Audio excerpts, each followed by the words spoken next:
I'm here outside of Hutchinson Field in Pittsburg, Kansas, home of the Pittsburgh Purple Dragons. Now, on a typical Friday night, this place is packed and full of loud and loyal Purple Dragon fans. But on a Friday like tonight, it's pretty quiet around here and there's not much going on. And that's because it's the off-season for the Purple Dragons and fourth-year head coach Josh Lattimer. There's no questioning Lattimer's loyalty to Pittsburgh, but his journey to Hutchinson Field actually started with one of Pittsburgh's rivals, the Fort Scott Tigers. Lattimer grew up in Fort Scott, Kansas, a town with a little over 8,000 people. Lattimer credits his coaches for keeping him out of trouble and preventing him from going down the wrong path. Grew up with basically a single-parent home, a mom, and I needed a male guidance, and our coaches were that male guidance for me. Lattimer was a standout athlete in high school, winning state titles in football, wrestling, and track and field. In 2000, Lattimer and the Tigers finished their football season with a perfect 13-0 record, beating Wellington in the 4A state championship. We were a tight-knit group. We only lost 2 games my whole career in high school. I give that credit to Coach Campbell and Coach Hutchison and our coaches because they pushed us to be the best we could be. Following his outstanding career at Fort Scott High School, Lattimer was given a chance to do something nobody in his family had done before. Nobody in my family ever went to college. I was the first one to do that, and I had the opportunity through athletics. Lattimer redshirted his freshman year at Pitt State, an experience he credits with teaching him humility. Lattimer went on to become a 2-time Division II All-American as a linebacker and a Division II national title runner-up in 2004.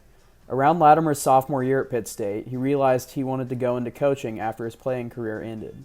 I want to be able to make an impact difference on kids like they did on me. One player who has felt Lattimer's impact is Cole Hayden, an incoming senior tight end and defensive end for the Purple Dragons. After Hayden's grandma passed away his freshman year, Lattimer met him at the high school to check in on him. The next morning I drive up there, and he's waiting there for me. He unlocks the school for me and talks to me for a little bit, kind of giving me like the, hey, I'm here for you if you ever need anything. And it really did mean a lot to me because it was a really hard moment. Even Lattimer's assistant coaches have felt his impact. Kip Whiteley, the defensive backs coach, said that Lattimer forced him to move beyond X's and O's and learn the entire defensive scheme. Maybe in the next couple of years I can look into a defensive coordinator role, something I never thought that I would be able to do.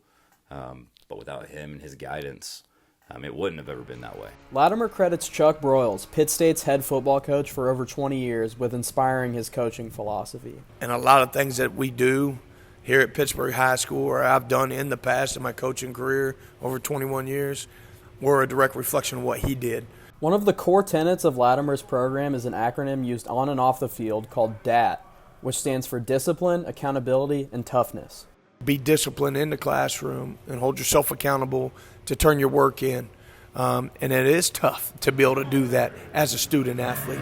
After several stops across the Midwest, including 3 years at Pitt State, Lattimer was hired as the head football coach in March of 2022. Lattimer took the helm as the 4th football coach in the last 60 years of Pittsburgh football, following Kansas Sport Hall of Famer Larry Garman, Merle Clark, and Tom Nicholson. It's a little overwhelming at times just because you got to follow up with all the success they had. However, Lattimer is still motivated by his championship victory almost 25 years later, as he knows what it takes to win. To meet those expectations, it takes a lot. And it does make me a lot hungrier as a coach that you won one as a player. While we're still a few months away from the season, Lattimer hopes to bring the title back to Pittsburgh in 2025. I'm Ian Sullivan, reporting for JMC 626.